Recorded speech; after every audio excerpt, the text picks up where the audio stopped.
नमस्कार दर्शकों का स्वागत है भाई। 5 अक्टूबर को सद्भाव यात्रा चली थी जो कांग्रेस की 71 विधानसभा कंप्लीट करके 72वीं जो कॉन्स्टिट्यूंसी है वो चली हुई है। इस वक्त है हम घरौंडा के एक विधानसभा क्षेत्र के गांव में। जीटी रोड बेल्ट 30-35 साल से कांग्रेस के लिए सूखी थी। मैं सच बताऊं, मैंने आके यहाँ जो भीड़ देखी मैं इतनी हैरान हूँ कि जीटी रोड पर हारने के बाद इतने लंबे टाइम के बाद भी कांग्रेस की इतनी भीड़।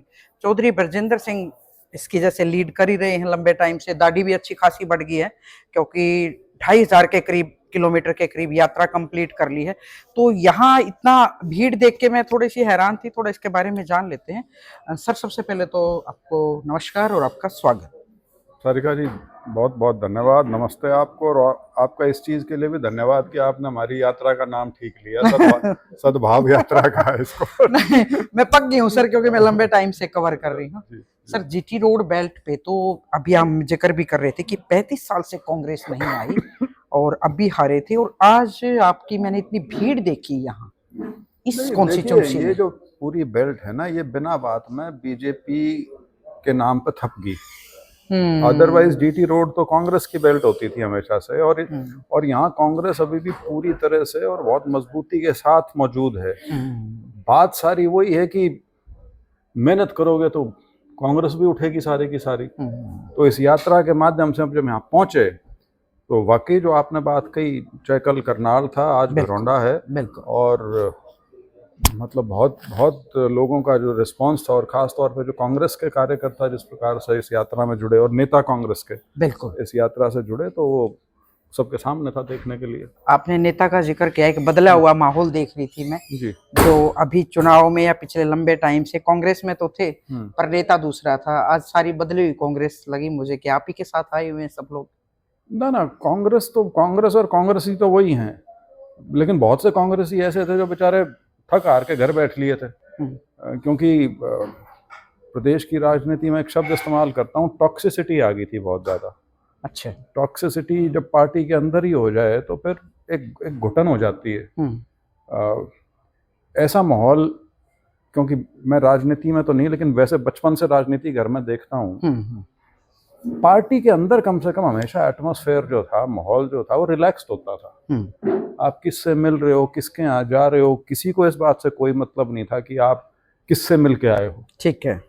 लेकिन पिछले कुछ साल से एक अजीब सी स्थिति पैदा हुई थी। ऐसे मार्किंग हो रही थी जैसे आप किसी विपक्ष के नेता की मार्किंग कर रहे हो कि कौन किसके यहाँ जाने लग रहा है। तो जब ये चीज आ जाए तो फिर तो बहुत ही चिंता का विषय है कि खुद की पार्टी में यदि मतलब अब तो मेरे को कहते हो ये चीजें थोड़ी अटपटी सी लगने लग गई, क्योंकि लड़ाई तो लड़नी है बीजेपी से और लड़ रहे हैं। ठीक है, तो जो मेन लड़ाई है वो लड़नी है और सबको इकट्ठे होकर लड़नी है। लेकिन ठीक है, अब कोशिश कर रहे हैं। मैं सद्भाव यात्रा के माध्यम से जो आपने एक बात कही ना कि भी जैसे विपक्ष वाले से मिलने जाते हैं तो कुछ प्रभाव है कि भी, क्योंकि अभी तक एक शिकायत सी रहती भी जिलाध्यक्ष भी नहीं आए, मेन संगठन के तो वही हैं। तो इस यात्रा से इस बात का तो प्रभाव जाना चाहिए कि भाई नहीं, कांग्रेस पार्टी की जहाँ जिला अध्यक्ष आ जाते हैं वहाँ कहते हैं एमएलए नहीं आए, जहाँ एमएलए आ जाओगे जिला अध्यक्ष नहीं आए, जहाँ दोनों नहीं आते फिर कहते हैं सिर्फ यही नेता क्यों आए, दूसरे क्यों नहीं आए। मैं नहीं पूछ रही है, ना, मैं बता रहा हूँ, ये नॉर्मल क्वेश्चनिंग है। ठीक है। हमारी यात्रा इस चीज से दूर जा चुकी है कि कौन सा पदाधिकारी आया नहीं आया। कांग्रेस आने लग रही है सारी। ये तो कांग्रेस में एक बदलाव की बयार की शुरुआत होगी ना। पदाधिकारी हैं, और मेरे को जिंदगी में ये चीज, मैं आज से नहीं, जब से नौकरी करनी शुरू की है तब से मेरे को समझ में आनी शुरू हुई कि सबसे ज्यादा डरपोक व्यक्ति वो होता है जिसको कुछ मिला हुआ हो। अच्छा, कैसे? उसको जो चीज मिली हुई है उसको उसके खोने का डर लगा रहता है। तो दायित्व मिलता है आदमी को निर्भीकता से काम करने के लिए, और खास तौर पे ये जो संगठन सृजन किया है जी, ये प्रदेश से नहीं हुआ, ये एआईसीसी से हुआ है, ये राहुल गांधी से हुआ है। बिल्कुल। तो इनको समझ लेना चाहिए कि जिस व्यवस्था में ये इतने सालों से जीते आए हैं वो व्यवस्था वैसी रहनी नहीं। तो अगर आप अभी भी पुराने ढर्रे पे चलेंगे ना, तो आप इफेक्टिव रहेंगे और ना आप कोई छाप छोड़ पाएंगे। बिल्कुल। सर, राहुल गांधी से मिलने गई, टी शर्ट उन्होंने लॉन्च की, उसके बाद मैं खुद, मेरा अंदाजा ये है कि और ज्यादा लोग जुड़ने लग गए हैं आपके साथ कि राहुल गांधी ने टी शर्ट लॉन्च की और एक उम्मीद बन गई है कि आपकी यात्रा के समापन हुए आएंगे। फॉर्मल तौर में निमंत्रण दिया है या अभी? देखिए, पहली चीज तो ये कि यात्रा 5 अक्टूबर से जब से शुरू हुई है, जी, हमको हर जगह बहुत बढ़िया रिस्पांस मिला है। ठीक है। वो ठीक है, जब राहुल जी से मिल के आया तो जरूर एक लोगों में उत्साह रहता उत्साह है, रहता है। खासतौर पर पार्टी के कार्यकर्ता में तो बहुत ज्यादा हो जाता है, जी। तो वो तो है। कार्यकर्ताओं में उत्साह होता है और नेता सोचना शुरू हो जाते हैं, क्योंकि वो तो सोचते ही रहते हैं। सोचते ही रहते हैं, बिल्कुल। नई चीजें आती ही निकल के। तो लेकिन हाँ, मैं निमंत्रण उनको असली अब देके आया हूँ। अच्छा। मैं जब शुरू में मिला हूँ उनसे, यात्रा से पहले या यात्रा के दौरान नवंबर में भी मैं मिला था। जब आपने कहा था कि उनसे इजाजत लेके आया। हाँ, नवंबर में मिला था, तो वो सरसरे तौर पे मैं कह के आया था, निमंत्रण नहीं दिया था, क्योंकि मेरा खुद का ये मानना था, पहले अपने आप को साबित करो, दिखाओ आप कुछ करने लायक हैं, या कुछ कर सकते हैं या नहीं कर सकते। ये नहीं होना चाहिए कि आपकी यात्रा इसलिए चल रही है कि आपका शीर्ष नेता उसमें पहले दिन आ गया, तो वो उसका रंग फिर दूसरा हो जाता है। तो अब जब हम पूरे 61-62 हल्के कर चुके थे, मैं बल्कि इंद्री में था उस समय जी, 12 मार्च की बात है। हाँ, मैंने देखी थी आपकी वीडियो। अब मैं उनको इनवाइट करके आया हूँ। अच्छा। और बाकायदा उन्होंने कहा कि मैं जो लास्ट फेज है उसमें कभी इन्वॉल्व हो सकते हैं, मतलब जैसे भी समय के हिसाब से मेरे दफ्तर से आप संपर्क में रहना। अच्छा। और तारीख वगैरह बाद में निश्चित कर लेंगे। ठीक है। तो अब ये 4 स्टेट्स के विधानसभा चुनाव हैं। हाँ, चुनाव बड़ी स्टेट्स हैं जी। तो अब 7 तारीख को खत्म हो जाएगा असम का और केरल का चुनाव प्रचार, तो उसके बाद मैं संपर्क करूंगा। ठीक है, जब तक ये फसल भी कट जाएगी। सर, एक पब्लिक का क्वेश्चन है, काफी मैं सुनती हूँ कि अभी तो चोई साहब की छत्र छाया में चल रहे थे कि आपके लिए वो कारपेट बिछाते जा रहे हैं और आप चलते जा रहे हैं, तो उनकी छत्र छाया से बाहर निकले, अपना खुद का यूं लग रहा है आपको कॉन्फिडेंस की भी? अब तो मेरा भी अपने बड़ों की छत्र छाया से तो कभी निकलना ही नहीं चाहिए, राजनीतिक तौर पर उनकी छाया से निकलना चाहिए, छत्र छाया से नहीं। छत्र छाया तो बनी रहनी चाहिए, उससे तो सुकून मिलता है। नहीं सर, अभी तक यूं है कि भाई अभी तक तो उन्होंने कारपेट बिछा रखा है और ब्रजेंद्र जी चल रहे हैं, लेकिन अभी जिसे कड़ी धूप में आप निकले मेरे को इस चीज को एक्सेप्ट करने में कोई संकोच और झिझक नहीं होती कि हर व्यक्ति को अपने परिवार पे, अपने बड़ों पे नाज होना चाहिए। कभी भी लोगों के कहने से कि डायनेस्ट हैं, बड़े बाप के बच्चे हैं, उससे कतरना नहीं चाहिए। हैं तो हैं, ये हमारा डिसएडवांटेज थोड़ी हो सकता है कि हम किसी घर में पैदा हो गए, गर्व है। तो हाँ, ये जरूर है।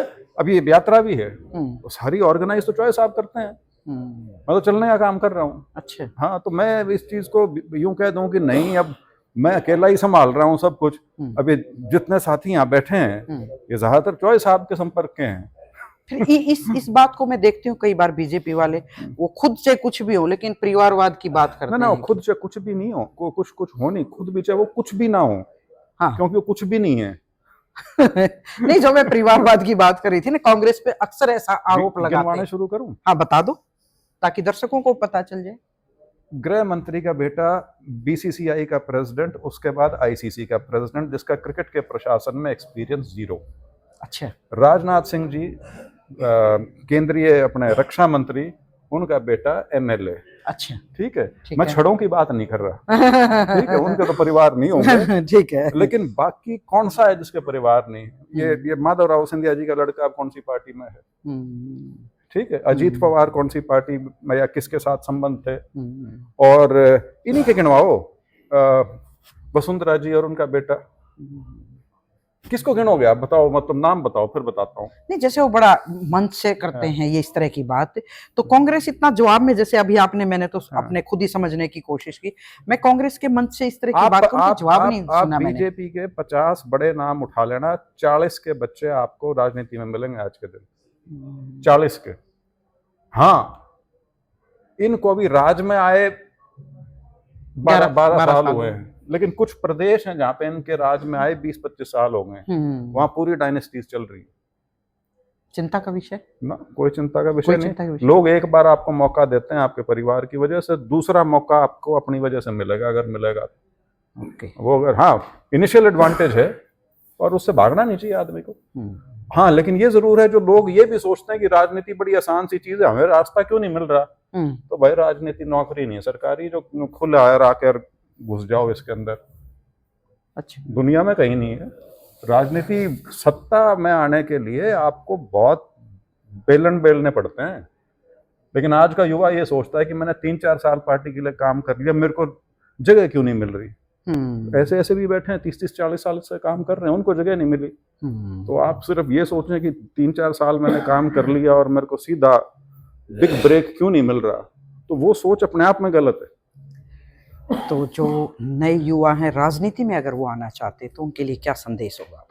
यही है, एक तो आप राजनीति में अगर आए तो आपको ये पता होना चाहिए आप राजनीति में आ किस लिए रहे हैं। राजनीति में आप वाकई जनसेवा के लिए आना चाहते हैं, राजनीति में आप सिर्फ पद की लालसा की वजह से आना चाहते हैं, राजनीति में आपको ये लगता है कि अगर कामयाब हो गए तो बहुत पैसा कमा सकते हैं उस लिए आना चाहते हैं, या राजनीति में आप किन्हीं मूल्यों किसी विचारधारा के अनुसार आना चाहते हैं। आपको पहले दिन से पता होना चाहिए, अपने आप को धोखा नहीं देना चाहिए। और चलो सर, थोड़ा सा टाइम निकाल के आपने वक्त दिया, इस बात के लिए बहुत बहुत शुक्रिया। अभी देखते हैं आने वाले टाइम में फसल का बहुत मतलब गेहूं का सीजन है, लेकिन उसके बावजूद भी अगर करनाल में भीड़ है तो ये थोड़ा सा शायद इनके लिए भी सूक्त बात है और कांग्रेस के लिए भी। नमस्कार। Thank you.